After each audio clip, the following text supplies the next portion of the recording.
told Tallent. My role here is an estimator. So estimating is like the forefront of each project. We're the first ones to see the job.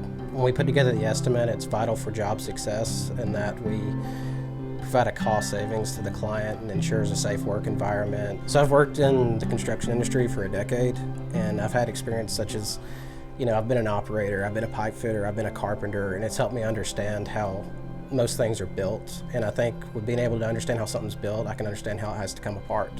With that being said, we go out and we do periodic inspections also of our jobs to ensure that the job is being done in the manner that we estimated it at. So I've worked here for 4 years, and each day presents its own separate challenge. We move through jobs so fast, usually our jobs only last weeks at most.